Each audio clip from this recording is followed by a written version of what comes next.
Pelaku penodongan di Taman Skateboard Kelurahan 19 Ilir, Kecamatan Bukit Kecil, Kota Palembang pada Kamis lalu 24 Februari 2022, sekitar pukul 10.30 waktu Indonesia bagian Barat, berhasil ditangkap anggota opsional Ranmor Satuan Reserse Kriminal Kepolisian Resor Kota Palembang Polrestabes Palembang.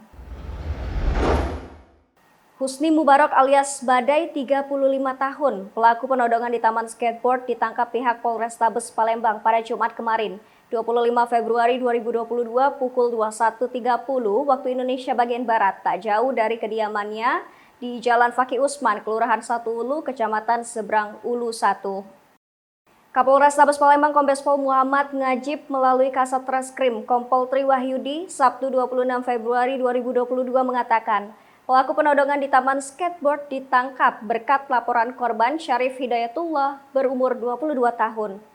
Dikatakan Tri, kejadian bermula saat korban duduk di TKP untuk menunggu ojek online.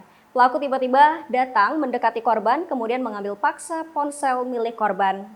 Karena takut, korban kemudian memberikan uang dan ponsel korban juga tidak kembali.